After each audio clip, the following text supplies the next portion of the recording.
Hi hello నమస్తే welcome back to the channel.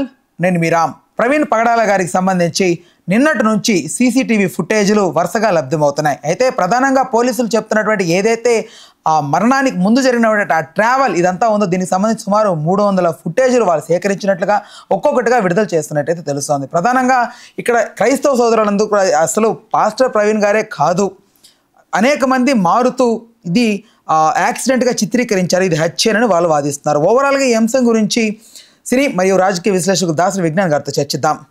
నమస్తే. అదే చూసే ఉంటారు కదా, గతం మనం 2 ఎపిసోడ్ల వరకు చేసాం వరుసగా ఏవైతే లభ్యం అవుతున్నాయో ఆధారాల ప్రకారం. ప్రజెంట్ వస్తున్న దాని గురించి మీరు చూసే ఉంటారు అనుకుంటున్నాను నేను. అసలు మీ వర్షన్ ఏంటి ఈ కేసులో? యాక్చువల్గా ఫస్ట్ పాస్టర్ గారి మరణం మనకు తెలిసిందే, అనుమానాస్పదంగా మృతి చెందాడు. పోలీసులు ఏం చేశారు, ఆ కేసుని దర్యాప్తు చేసి వాళ్ళ ఇంట్లో వాళ్ళకి జరిగింది తెలియజేశారు. నెక్స్ట్ వాళ్ళ ఇంట్లో వాళ్ళు కూడా దాన్ని యాక్సెప్ట్ చేసి దాన్ని ఖననం చేశారు. అంటే లైక్ వాళ్ళ సాంప్రదాయాల ప్రకారంగా పూడ్చిపెట్టారు. అలా జరిగిపోయింది, కార్యక్రమం అయిపోయింది. ఇప్పుడు నిజంగా ఇది అనుమానాస్పదమైన మృతి, ఎవరో చంపారు అనేది పోలీసులకు తెలిస్తే బాడీని వాళ్ళ ఫ్యామిలీ మెంబర్స్కి ఇవ్వరు. అది మార్చరీలో ఉంటుంది తేలేంత వరకు. పోస్ట్మార్టం అయిన తర్వాత అది మార్చరీలోనే ఉంటుంది. ఫోరెన్సిక్ రిపోర్టు, ఆ రిపోర్టు, ఈ రిపోర్ట్లు అన్నీ వచ్చిన తర్వాత ఇలా జరిగిందండి అని చెప్తారు. అలా కాకుండా ఫ్యామిలీకి అప్పచెప్పేసి గబగబా అన్నీ అయిపోయాయి యాక్చువల్గా చెప్పాలి. సో ఏదో తెలుసుకున్నారు పోలీసులు, మనకి ఏది చెప్పట్లేదు అని అడిగితే నేను మొదటి నుంచి చెప్తున్నా, పోలీసులు చెప్పేవరకు ఆగండి, కొత్త కొత్త కథలు రాసుకోవద్దు అని. నెక్స్ట్ ఇప్పుడు పోలీసులు చెప్పిన తర్వాత నాకు నిజంగా వాళ్ళ మీద గౌరవం పెరిగింది. రీజన్ ఏంటంటే అక్కడ దైవజనులు, దైవ సమానులు అని క్రైస్తవులు ఆరాధించే ఒక ఆరాధ్య దైవం, సింపుల్గా చెప్పాలంటే వాళ్ళకి దేవుడు కనిపించినా కనబడకపోయినా పాస్టర్ రూపంలోనే దేవుడిని చూస్తారు. ఆయన చెప్పే మాటలని విని అలా ఉంటారు. అంత ఫాలోయింగ్ కూడా ఆయనకు ఉంది. అలా రాష్ట్ర వ్యాప్తంగా అంతమందికి ఇతను ఒక మంచి ఇన్ఫ్లుయెన్సర్ అయినప్పుడు అలా తాగేసి బండి స్కిట్ అయింది. ఒకసారి కీసర దగ్గర ఒకసారి గోడ గుద్దుకున్నాడు, అక్కడ లైట్ పగలు జరిగిన ఇష్యూ అది. పరిటాల ఆ తర్వాత అలా అలా అలా అలా ఇంకో దగ్గర పడ్డాడు. ఫస్ట్ టైం అక్కడ పడ్డ చోట ఒక అమ్మాయి క్రాస్ అయింది, తర్వాత ఇంకొక ఆయన క్రాస్ అయ్యి ఎవరు పట్టించుకోలేదు, ఎవరో పడ్డారులే అనుకున్నాడు. తనకు కూడా అలా లేచి ఏదో రకంగా వచ్చాడు. రియలైజ్ అయిన తర్వాత అది కొంచెం దిగిన తర్వాత అప్పుడు విజయవాడ, గన్నవరం అటువైపు ఆ ఏరియాలకి రావడం జరిగింది. అక్కడ కొంచెం సేద తీరేటప్పుడు అప్పుడు ట్రాఫిక్ పోలీస్ ఆయన గమనించి, బాబు నీ హెడ్ ల్యాంప్ ఏదైంది, ఏంటి ఒంటి మీద గాయాలు ఉన్నాయి, పర్లేదంటే దారిలో పడ్డానండి అని చెప్పాడు.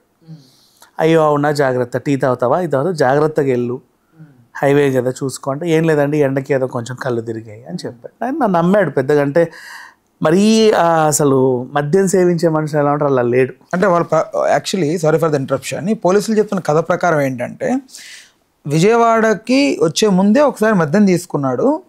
ఏదైతే అవుటర్ రింగ్ రోడ్ ఒకటి వస్తుంది, రామనంతపురం ఏదో సంథింగ్, అక్కడ నుంచి కొంచెం ముందుకు వెళ్ళేసరికి అక్కడ వోక్స్ వ్యాగన్ అనే ఏదైతే ఒక షోరూమ్ ఉంటుందో అక్కడ పడిపోతుంది. అక్కడ కానిస్టేబుల్ ఎస్ఐ తీసుకొచ్చి మళ్ళీ రింగ్ రోడ్ దగ్గర కూర్చోబెట్టి టీ తాగిచ్చారని పోలీసులు చెప్తున్నటువంటి ఏదైనా జరగని. తర్వాత ఆయన అడిగితే జాగ్రత్తగా వెళ్ళు, అది లేదు ఇది లేదని చెప్పాడు. ఓకే, అక్కడి నుంచి ఆయన ప్రయాణం మళ్ళీ సాగింది. ఆ తర్వాత మళ్ళీ వైన్స్ ఎక్కడ బంద్ అవుతుందో అని చెప్పేసి లాస్ట్ 10:10కి ఆయన చేసిన ట్రాన్సాక్షన్ అది. ఆ తర్వాత అలా వెళ్ళింది, కొనసాగింది. ఫస్ట్ నిన్న నేను కూడా అపోజ్ చేసా, రాత్రి 10 గంటలకు ఆయన మందుకుంటే ఆయన పచ్చి తాగుబోతను నువ్వు డిక్లేర్ చేయాల్సిన అవసరం లేదు. అంటే ఎవరైనా సరే ఫాస్ట్గా జర్నీ చేసిన తర్వాత కొంచెం అలవాటు ఉన్న వాళ్ళు కొంచెం తాగి పడుకుందాం అనుకుంటారు. ఆయన కొనింది కూడా పీపాలు కాదు, జస్ట్ ఒక క్వార్టర్ బాటిల్. సో అండ్ అది కూడా ఆయన తాగుతూ రోడ్డు మీద పోయాడని కూడా అర్థం కాదు. ఆయన చేరుకునే టైంకి వైన్ షాప్స్ ఉండవు కాబట్టి అలా కొనుక్కొని కూడా కొంతమంది వెళ్తారు. అక్కడ వరకు పాజిటివే. ఇప్పుడు సీసీటీవీ ఫుటేజెస్ అన్నీ చూసిన తర్వాత పోలీసుల మీద ఎందుకు రెస్పెక్ట్ పెరిగిందంటే ఇన్ని దఫాలుగా ఇలా చిందరవందర అయ్యి తన లాస్ట్కి అక్కడ ఆ టోల్ గేట్ దాటిన తర్వాత అక్కడ 10 అడుగుల లోతులో పడి చనిపోవడం జరిగింది. ఇంత జర్నీని ఒక పాస్టర్ గురించి అంత ఇదిగా చెప్పలేక ఎందుకు అంతమంది నమ్మకం పెట్టుకున్న మనిషి గురించి మరి ఇలా చెప్పాల్సి వస్తుంది అని మేము దర్యాప్తు చేస్తున్నాం, మీరు విచిత్రమైన కథనాలు రాయకండి అని సీరియస్గా చెప్పారు. విచిత్రమైన కథనాలు అంటే ఏంటంటే ఇది హిందువులే చంపారు, ముస్లింలే చంపారు, అందుకు చంపారు, ఇందుకు చంపారు, దానికోసం చంపారు, దీనికోసం చంపారు. అండ్ నెక్స్ట్ పోలీసులు దాస్తున్నారు, ఎందుకు దాస్తున్నారు, బయటికి తీయండి అని చెప్పి డిమాండ్ చేశారు. సరే ఇంక మీ వల్ల కావట్లేదు అంటే ఫ్యామిలీ సైలెంట్ అయితే వీళ్ళందరూ సైలెంట్ అవుతారు అనుకున్నారు ఫస్ట్.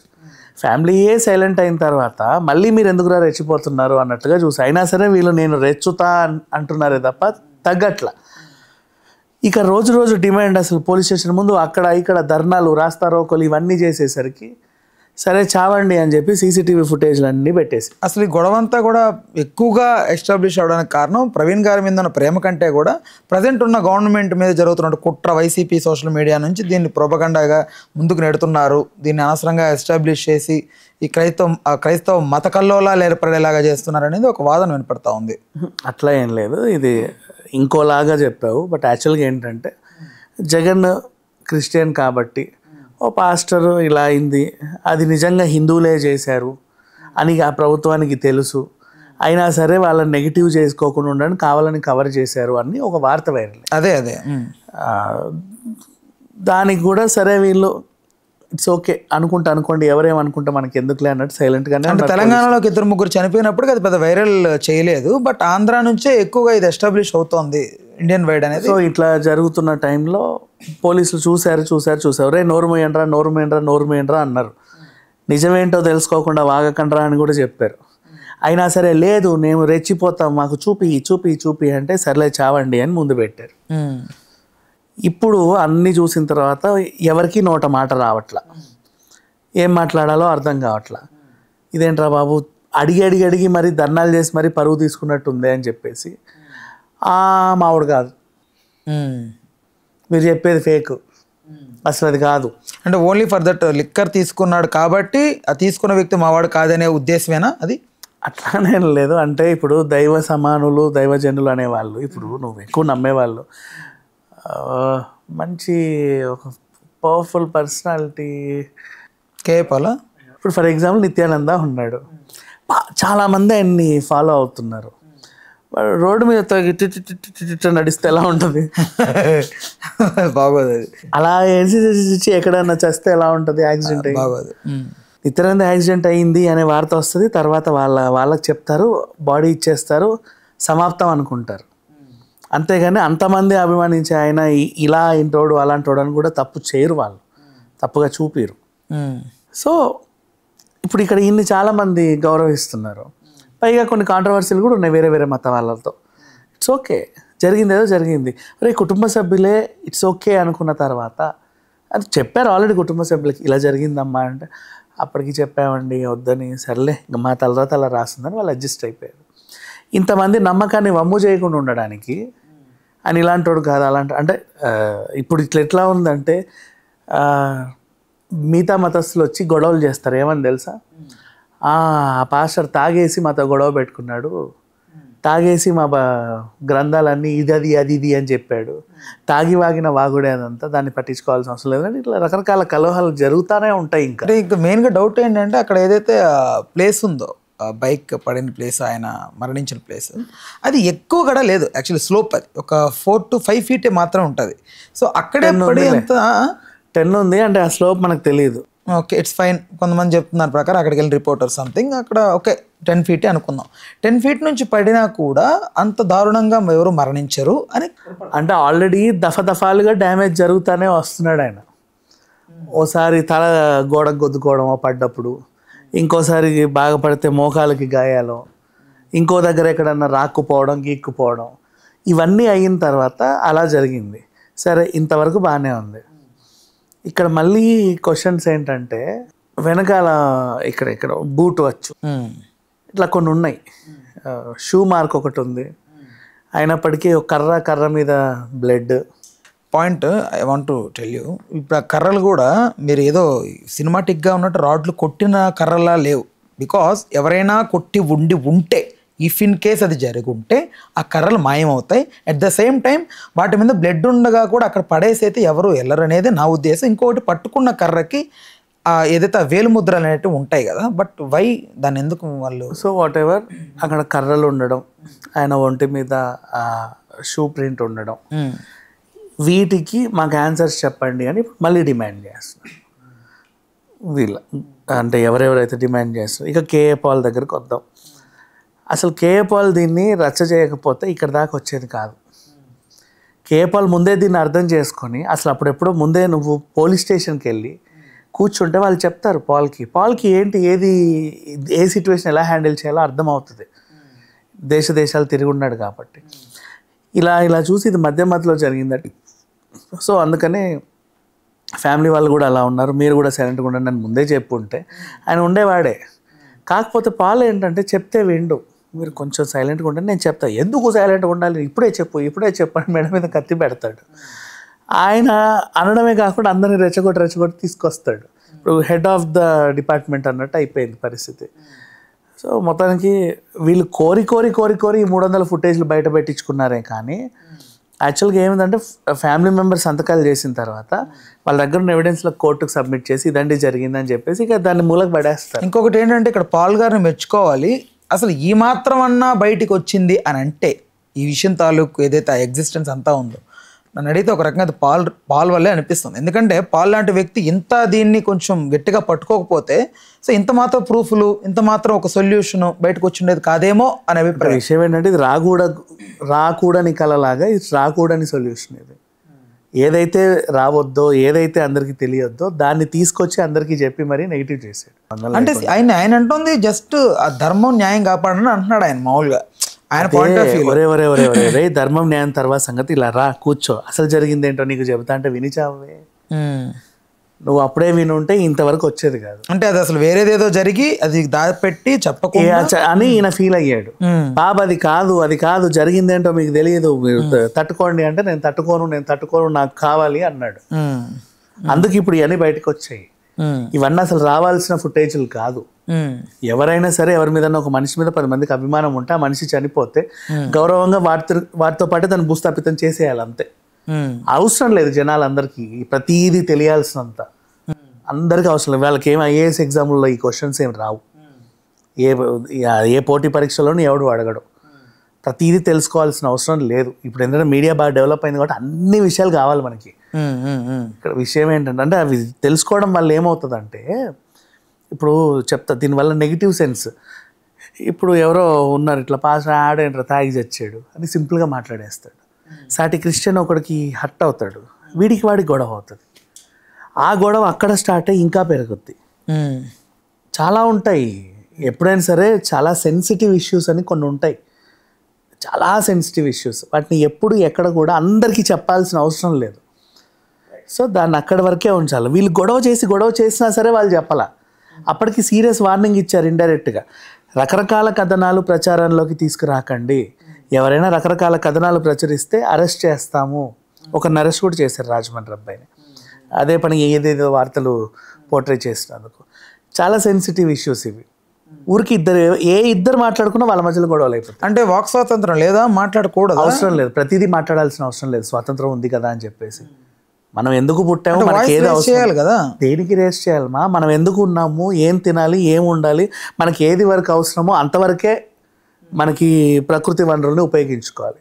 పుట్టాము కదా అని చెప్పేసి భూమికి భారమై ప్రతిదీ అంటే క్వశ్చనింగ్ చేసే ఆ వ్యక్తిత్వం లేకపోతే అవసరం లేదు. మన వ్యక్తి లేకపోతే అది లేదా ఇది లేదా సమాజానికి ఎవరిని ఏం ఉద్ధరించేవి కాదు ఇది. వీటి వల్ల ఏంటంటే కొన్ని మంచి జరుగుతాయి, కొన్ని చెడు జరుగుతాయి. ఏదైతే మంచి జరుగుతుందో వాటిని క్వశ్చన్స్ వేయండి, తప్పు లేదు. ఇప్పుడు మంచి జరిగిందని చెడు చేయమని ఎప్పుడు వాయిస్ రేజ్ అవ్వదు. ఏదైతే చెడు జరిగిందో దాన్ని మంచి కోసం అనేది వాయిస్ రేజ్ అవ్వదు. అది రేస్ చేసిన తర్వాత జరగబోయేది మంచా చెడా అనేది అవగాహన వీడికి ఉండదు. వీడికి రేస్ చేయడం మాత్రమే తెలుసు, ఫ్యూచర్ పరిణామాలు ఉండవు, తెలియదు, వాళ్ళకి ఏమవుతాయో కూడా తెలియదు. ఇప్పుడు కేఏ పాల్ బయట పెట్టడం వల్లే ఇంతమందికి ఇంత తెలిసింది కదా అని చెప్పి అందరూ సంబరపడుతున్నారు. అదే కేఏ పాల్ కనుక సైలెంట్గా ఉండుంటే ఇది అక్కడే కట్ అయిపోయేది. ఇది కట్ అవ్వడం వల్ల సమాజానికి మేలు. తెలియొద్దు, అవసరం లేదు. ఇది తెలుసుకున్న వాళ్ళు ఏంటంటే ఊరికే మాట్లాడి వీళ్ళు గొడవపడి కొట్టుకు చేస్తూ ఉంటారు. అది మళ్ళీ 2 వర్గాలు, 2 ఎక్కడికో ఇంక మళ్ళీ ఎక్కడికో వెళ్ళిపోతూ ఉంటాయి. దాన్ని మళ్ళీ అంటే అవసరం లేని టాపిక్స్ చాలా ఉంటాయి, 99 ఉంటాయి. మనము ఈ జన్మకి మనకు అవసరపడే 1% ఉంటాయి. ఏదో మీడియా ఇంత డెవలప్ అయింది కదా అని చెప్పేసి ప్రతిదీ పట్టించుకోవాల్సిన అవసరం లేదు. అంటే అట్లీస్ట్ ఇలాంటి ఒక పాస్టర్, ఒక హితబోధ చేసో మతబోధ చేసే ఒక పాస్టర్ చనిపోయాక అట్లీస్ట్ ఉంటుంది ఆ ఆవేదన అనేది. ఎందుకంటే ఎగ్జాక్ట్లీ చనిపోయాడండి చెబుతాము అని అన్నారు. ఎందుకంటారు అంటే అలా కొన్నాళ్ళు సాగిన తర్వాత అయినా వీళ్ళు మర్చిపోతారు. ఇప్పుడు ఏదో ఒకటి చెప్పి దీన్ని పూర్తి చేయొచ్చు. అవసరం లేదు వీడికి చెప్పాల్సినంత. అట్లీస్ట్ సమాజానికి చెప్పాలి కదా. అదే సమాజానికి అవసరం లేనివి కొన్ని ఉంటాయి. సమాజంలో అందరూ సమాజాన్ని ఉద్ధరించే వాళ్ళే ఉండరు, 90% సర్వనాశనం చేసే వాళ్ళే ఉన్నారు. చెప్పాల్సిన అవసరం లేదు. రైట్. అయితే ఇక్కడ నాకు ఉన్న డౌట్ ఏంటంటే ప్రధానంగా ఏదైతే ఆ ఊటు మరక ఉందో ఇక్కడ ఏరియాలో, అది అందరూ కూడా హత్య కాబట్టే అట్లా బూటు మరక ఉంది, అట్లా కొట్టారని అంటున్నారు.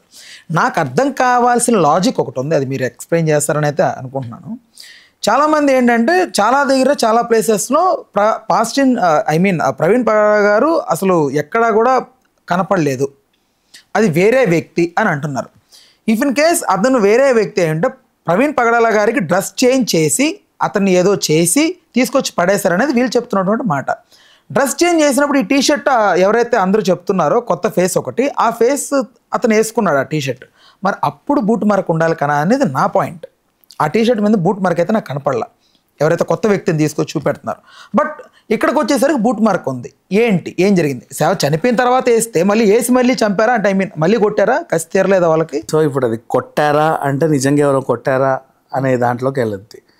సో ఇక్కడ ఏంటంటే కొన్ని సున్నితమైన అంశాలు ఉంటాయి, అంతగా పట్టించుకొని చర్చించుకోవాల్సిన అవసరం లేనివి బోల్డ్ ఉంటాయి. దీన్ని మళ్ళీ లాగి బూటు మరక ఎక్కడ వచ్చింది, నెత్తి మీద మరక ఎక్కడ వచ్చింది, ఆ ముక్కు ఎలా వంగింది, కన్ను ఎలా సొట్టబోయింది, ఇవన్నీ అడగొద్దు. అతను తాగడం వల్లే, తాగో లేకపోతే ఆ టైంకి మైండ్ కొంచెం అన్కాన్షియస్ అయ్యో బండి కాస్త అట్టట్ అయ్యి 4-5 దఫాలుగా అక్కడ పడి లేవడం జరిగింది. బేసిక్గా చెప్పాలి అంటే 4-5 రకాలుగా. దాంట్లో చివరిసారి ఇంకా పూర్తిగా మనిషి చనిపోయాడు, ఇంతే.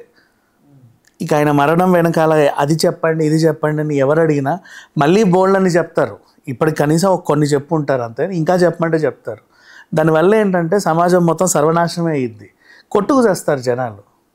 అది తెలియట్లా, ఎవరికీ అర్థం కావట్లేదు. చాలా ఇప్పుడు లాస్ట్ టైము తిరుమల లడ్డు ఉంది, పవన్ కళ్యాణ్ వద్దు అని అందరు చెప్పినా వినకుండా వెళ్ళి దాన్ని టచ్ చేశాడు. చాలా సెన్సిటివ్ ఇష్యూస్ కొన్ని ఉంటాయి.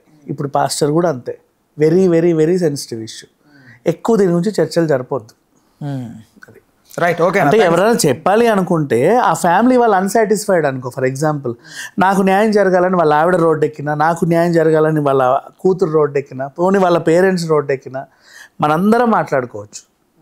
వన్స్ తనకి రెస్పాన్సిబుల్ పర్సన్ వాళ్ళ ఫ్యామిలీ పీపుల్, వాళ్ళకి అండ్ ఇంకా సమాజం, ఇంకా మహామహులు ఉన్నారు పోలీసులు, వీళ్ళందరూ కలిసి ఒక దానికి ఫుల్ స్టాప్ పెట్టే ప్రయత్నం చేసినప్పుడు దాన్ని లాగడానికి ట్రై చేయకూడదు. రైట్. ఓకేనా? Thanks for the time, thanks for information.